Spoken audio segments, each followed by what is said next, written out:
He orado referente al mensaje de hoy y Dios puso en mi corazón hablar acerca de las cargas y qué hacer con las cargas. Todos tenemos cargas, tarde o temprano. Y he aprendido en mi ministerio que en casi cada fila de nuestro santuario, en cada sección del santuario, se encuentra alguna persona con una aflicción. Bien, casi empieza el día en que nacemos. Nacemos y entonces el doctor nos da una nalgada fuerte y de allí en adelante continúa sin parar. Nosotros tenemos cargas, tenemos problemas, pero deseo decirle hoy qué hacer con sus cargas. Si usted no tiene cargas, probablemente es porque no es una persona pensante. Bien, ya que la Biblia enseña el hombre nacido de mujer, corto de días y hastiado de sinsabores. Mas, gracias a Dios, no tenemos que llevar nuestras cargas solos. Sea salvo o no, vamos a tener las cargas. Por favor, leamos en el capítulo 6, versículo 1. Hermanos, si alguno fuere sorprendido en alguna falta, vosotros que sois espirituales, restauradle con espíritu de mansedumbre, considerándote a ti mismo, no sea que tú también seas tentado. Sobrellevad los unos las cargas de los otros, y cumplid así la ley de Cristo. Porque el que se cree ser algo, no siendo nada, a sí mismo se engaña. Así que cada uno someta a prueba su propia obra, y entonces tendrá motivo de gloriarse solo respecto de sí mismo y no en otro, porque cada uno llevará su propia carga. Bien, hay tres tipos de cargas que deseo mencionar hoy, y quiero que usted escuche muy atentamente. Hay cargas que nosotros tomamos voluntariamente. Hay cargas que soportamos fielmente, y hay cargas que descargamos sabiamente. Deseo que piense acerca de estos tres tipos de cargas. Hay ciertas cargas de las cuales no debe tratar de escapar. De hecho, hay cargas que usted debe tomar. ¿Cuáles son esas cargas? Estas son las cargas de otro hermano, otra hermana, alguien cuando está sufriendo. De lo que Pablo habla aquí primordialmente es de la carga de la persona que se ha descarriado, el hombre que se ha apartado del Señor. Por favor, mire el versículo 1. Hermanos, si alguno fuere sorprendido en alguna falta. Aquí está hablando a creyentes. Hermanos, si alguno fuere sorprendido en alguna falta. Él está hablando de alguien que es nuestro hermano. Alguien que es nuestra hermana. Alguien que se ha alejado de Dios. Y alguien que necesita ser restaurado. Note la palabra restaurarle. Él está diciendo, aquí está una persona que estuvo en compañerismo y ahora ha dejado ese compañerismo. ¿Por qué? Porque fue sorprendido en una falta. No habla de una persona que no es salva, sino de uno que huye del pecado. Realmente es una persona que se esforzaba por alejarse del pecado, pero le sorprendió. Leí hace unos años que en África todas las mañanas una gacela se despierta y se dice a sí misma, si no puedo correr más rápidamente que el león más veloz de estas llanuras, yo seré devorada. Y en alguna parte de esa misma mañana un león se despierta y se dice, si no puedo correr más rápido que la gacela más lenta, moriré de hambre. Así que la gacela y el león se despiertan corriendo. Amigos, todas las mañanas usted y yo necesitamos despertarnos corriendo porque huimos del pecado y Satanás está corriendo tras nosotros y a veces nos alcanza. A veces tropezamos y caemos. Verá, cuando se salva eso no significa que usted no puede pecar. Dígame, usted sabe que eso es verdad. Cuando usted se salva no significa que ya no puede pecar y en ocasiones una falta nos sorprende. ¿Sabe cuál es la diferencia entre mi vida antes y después de ser salvo? Antes de entregarme al Señor corrí hacia el pecado, ahora huyo del pecado. Pero a veces tropezamos y caemos, por ello Él habla de los hermanos. Él dice, hermanos, si alguno fuere sorprendido en alguna falta, es decir, perseguido por Satanás y atrapado en una falta, entonces nosotros debemos restaurarle. Bien, deseo que pensemos ahora mismo, que pensemos en alguien que estaba firme en los caminos del Señor y ahora no asiste más a la iglesia. No hablo de una persona que se fue. Piense en alguien con quien solía tener compañerismo, un compañero con el que salía a evangelizar, un compañero de oración, cantaba en el coro, o sirvió en un comité. Y hasta donde usted sabe, verdaderamente conocía al Señor Jesucristo como su Señor y Salvador personal y le conoce. No obstante, ya no tiene comunión con Él. Nuestra iglesia está llena de ellos, e igualmente toda iglesia. Ellos son hermanos, son hermanas que han perdido la comunión con Dios.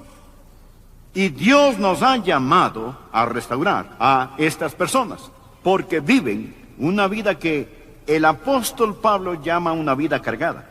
Ellos están afligidos. Ahora, el pasaje que leemos es esperanza para este tipo de personas. Si usted es este tipo de persona, alejada de Dios, sin embargo en su corazón sabe que es salvo, conoce al Señor, es un hermano, una hermana, este mensaje es una palabra de esperanza para usted. Si usted no ha sido sorprendido en una falta, dele gracias a Dios, mas este mensaje es una palabra de advertencia para usted. Y es un llamado a servir para todos nosotros. Un hermano puede ser restaurado. Estas son buenas noticias. Si se ha alejado de Dios, nuestro Dios es un Dios de segundas oportunidades.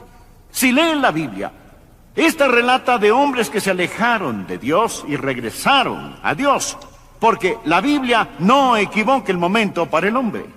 La Biblia es una ilustración de personas que se alejaron de Dios y sin embargo regresaron a Él. Tenemos a Jonás. Ahora criticamos a Jonás por huir del Señor, pero la Biblia dice, vino palabra de Jehová a Jonás. ¿Le habla Dios tan íntimamente a usted? Jonás debía haber sido un gran hombre para tener tal contacto con Dios, y aquel podía oír las palabras del Señor. Él fue un gran instrumento que Dios quiso usar. Con todo, Jonás huyó del Señor. Recuerde, pasó la noche en un colchón de espumas con burbujas. Usted recuerda la historia. Tragado por una ballena. Sin embargo, Jonás regresó a Dios y fue usado por Dios para traer toda una ciudad del tamaño de nuestra propia ciudad, o más grande, Nínive, por la fe al arrepentimiento en Cristo Jesús. David, un varón conforme al corazón de Dios. ¡Qué hombre tan poderoso, maravilloso fue David! Tengo un hijo llamado David. David se alejó de Dios. David cometió un pecado horrible. Usted dirá, él tan solo era humano. No, yo digo que era desesperadamente inicuo. Él fue sorprendido en una falta. Sin embargo, él oró y Dios le perdonó. Él oró, Señor, vuélveme el gozo de tu salvación, y gracias a Dios, Él le dio una segunda oportunidad. Nuestro Dios es un Dios de segundas oportunidades. Conoce a alguien que ha sido sorprendido en una falta, y en la Biblia dice que usted debe restaurarle. He hablado del ministerio de restauración. Déjeme decirle cómo restaurar. Si se dice, bueno, pastor, lo haré. Tengo a alguien ahora mismo en mi corazón y en mi mente, algún hombre, alguna mujer, algún joven. Bien, permítame decirle cómo usted debe hacerlo. Primero, debe hacerlo muy suavemente. Mire nuevamente el capítulo 6, versículo 1. Restauradle con espíritu de mansedumbre. ¿Lo ve usted? Amigo, cuando reasienta un hueso roto, ¿qué necesita? Suavidad. Un espíritu de mansedumbre, cuidado amoroso. Usted no puede restaurar a alguien si es áspero y dominante. Usted debe ser compasivo. De paso, para aquellos que son padres de familia, ¿sabe lo que he notado de padres cuyos hijos los aman más? Ellos son mansos. Todo hijo quiere un papá fuerte, un papá que ellos puedan admirar, pero desean a un papá que es manso. Manso. Usted puede restaurar a sus hijos con mansedumbre. En lugar de utilizar golpes, gritos y críticas con ellos, use algo de ternura con sus hijos. Aplíquela. Si usted tiene hijos descarriados, ellos necesitan ternura. Su vecino necesita ternura. Restauradle con espíritu de mansedumbre. Hágalo suavemente. Le diré qué más hacer. Hágalo humildemente. Mire este pasaje. Restauradle con espíritu de mansedumbre. Ahora escuche. Considerándote a ti mismo, no sea que tú también seas tentado. Usted dirá, yo no. Amigo, hay 3 personas en su asiento: la persona que usted es ahora, la persona que usted podría ser para la santidad y lo bueno en Dios, y la persona que podría ser para el libertinaje y la maldad. Si usted quita sus ojos de Jesucristo, usted dirá: bueno, eso no me pasará a mí. Bien, quiero hacerle una pregunta. ¿Le pasó a Jonás? ¿Es usted mejor que Jonás? ¿Le pasó a Elías? ¿Es usted mejor que Elías?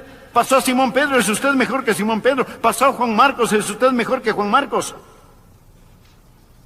No, la Biblia dice: así que el que piense estar firme, ¿que haga qué? Mire que no caiga. Así que cuando restauramos a otra persona, no solo debemos hacerlo suavemente o con mansedumbre, sino hacerlo humildemente, considerándote a ti mismo, no sea que tú también seas tentado. Una tercera forma para esta restauración es que necesitas hacerla compasivamente. Compasivamente. La Biblia dice en el versículo 2, sobrellevad los unos las cargas de los otros. ¿Lo ve? ¿Sabe? Si una persona es verdaderamente hijo de Dios, no hablo de alguien que corre a pecar, sino de una persona que huye del pecado, mas ha sido sorprendida en una falta. Si es verdaderamente hijo de Dios, anótelo claramente: si esa persona es realmente salva, nacida de nuevo, y está fuera de comunión con Dios, está llevando una gran carga. Ahora, si no es salva, no está cargando nada. Bien, pero si lo es y está fuera de comunión con Dios, está llevando una gran carga. Présteme atención y permítame decirle algo. La persona más miserable sobre la tierra no es la inconversa. La persona más miserable sobre la tierra es la salva fuera de comunión con Dios. ¿No es cierto? Es totalmente verídico. Cuando David perdió la comunión con Dios, él dijo: Señor, vuélveme el gozo de tu salvación. Él no dijo: Señor, vuélveme tu salvación, sino: vuélveme el gozo de tu salvación. ¿Cuál es la carga que estas personas llevan y por la cual debemos tener compasión? Primero, su relación con Dios omnipotente se ha roto. David oró en el Salmo penitencial: contra ti solo he pecado y he hecho lo malo delante de tus ojos. Esta persona que una vez caminó en dulce comunión con Dios, esa comunión con Dios se ha roto. Una de las partes más maravillosas de mi vida es la comunión que tengo con Dios. Esta mañana mi primer pensamiento al abrir mis ojos fue: buenos días, Señor.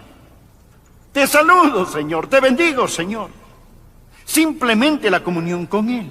Poder cantar y decir: vengo al jardín solo cuando el rocío aún está sobre las rosas, y la voz que llega a mí, el Hijo de Dios hace conocer. Él camina conmigo, Él habla conmigo y Él me dice que soy suyo.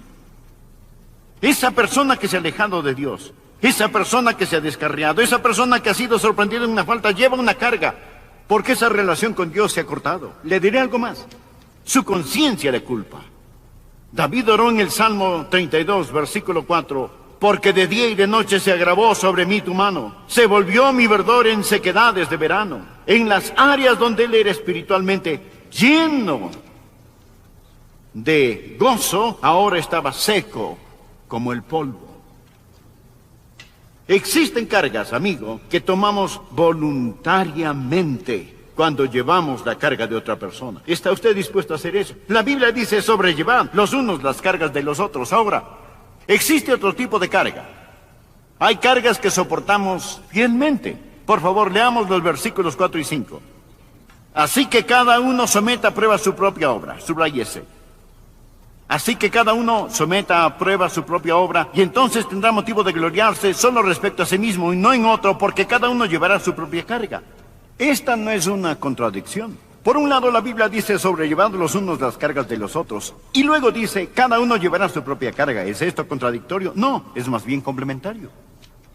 La clave aquí es entender las dos palabras diferentes que se usan para carga.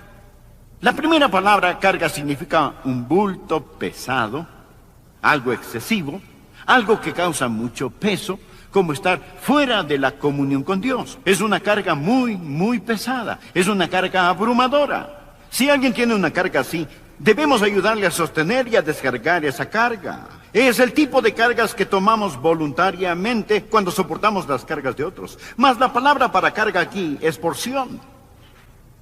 Una palabra completamente diferente. Nos dan la idea de un cargamento de armas de un soldado, o una mochila, o un bulto amarrado a su espalda. Algo que es necesario, que no es una carga vana, sino algo que es útil, que le hará útil, y algo que a lo mejor vaya a salvar su vida. Ahora, Dios no quiere que vivamos vidas desordenadas. Él quiere que nosotros vivamos vidas disciplinadas. Así que Dios pone cargas sobre nosotros y espera que las soportemos porque son cargas que nosotros debemos sobrellevar. Bien, ¿qué significa cuando dice que cada uno llevará su propia carga? Significa que hay algo que usted no puede dejar que otra persona lo haga por usted. Existen cosas que usted no puede relegar o delegar a alguien más. ¿Qué son algunas de esas cosas? Bien, nadie puede arrepentirse por usted. ¿No es cierto? Nadie puede entregarse a Cristo por usted. Nadie puede amar a Dios por usted. Hay padres en todas partes que darían la última gota de su sangre, de sus venas, si pudieran arrepentirse de los pecados de sus hijos. Mas no pueden. Cada uno llevará su propia carga. A veces cuando predico deseo poder ir allí, sentarme en su asiento, pasar adelante y entregar mi corazón a Jesús en lugar suyo, pero no puedo hacerlo. Hay ciertas cosas que son nuestra responsabilidad y llegan a ser bendiciones si las tomamos. No hay tal cosa como una religión alternativa. Y le diré que una de las cargas que necesitamos llevar y soportar es la disposición.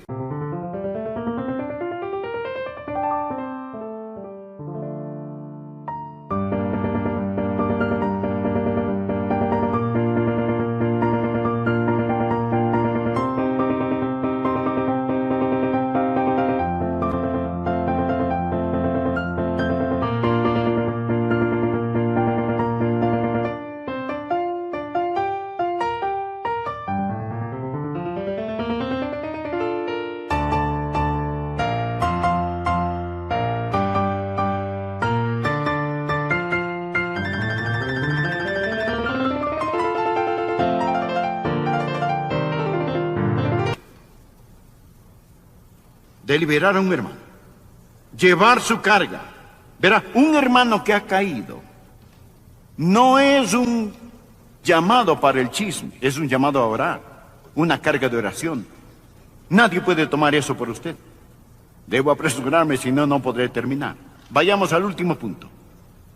Le he mencionado que hay 3 tipos de cargas. Las cargas que tomamos voluntariamente, cuando soportamos las cargas de otros. Las cargas que soportamos fielmente, cuando Él dice, cada uno llevará su propia carga. Hay ciertas responsabilidades que son nuestras y que nadie puede tomarlas en nuestro lugar. Mas luego, escuche, querido amigo, hay una carga más. Y esa es la carga que tiramos gozosamente. La carga que tomamos voluntariamente. La carga que soportamos fielmente y una tercera carga. Y esa es la carga que descargamos gozosamente. Por favor, anote en su margen, Salmo 55, versículo 22. Echa sobre Jehová tu carga, y Él te sustentará. Echa sobre Jehová tu carga, y Él te sustentará, no dejará para siempre caído al justo. ¿Sabe quién escribió eso? El rey David, a quien su carga le fue quitada cuando fue restaurado por Dios, mas él tenía otras cargas. Verá, él era un rey, era rico. Cuando escribió esto, él era piadoso, escribía los salmos, ya era de edad avanzada. ¿Qué aprendemos de esto? Que las cargas llegan a los ricos como a los pobres.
Estas llegan a creyentes como a no creyentes, a viejos como a jóvenes.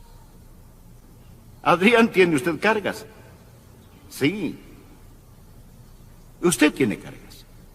¿Qué hacemos con nuestras cargas? Bueno, si tenemos estos tipos de cargas, tenemos que descargarlas sobre el Señor. Echa sobre Jehová tu carga. Cantamos un corito. Debo decirle a Jesús. Debo decirle a Jesús, no puedo llevar estas cargas solo. Tiene un corazón quebrantado.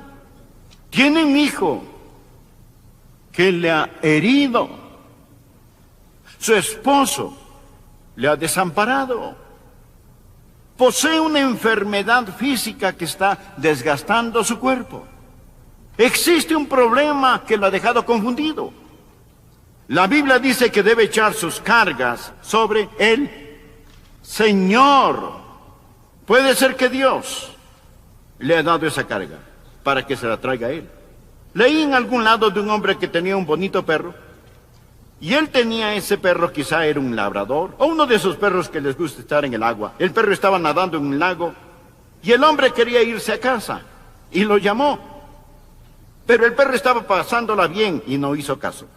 ¿Sabe lo que el hombre hizo? Él tomó un palo de la orilla, y lo tiró en el agua. Y cuando este perro vio el palo, él recordó lo que le habían enseñado. El perro nadó hacia el palo, y lo agarró, llevándolo en su boca. Regresó a su amo y lo puso a los pies de su amo. Yo me pregunto, si la carga que usted tiene no le fue dada por Dios para que usted venga a sus pies, para hacerle que venga a sus pies. Quizá Él le llamó de otras formas y usted no vino. Y tal vez la carga es lo que Dios está utilizando para traerlo a los pies de su amo. Eche sobre Jehová su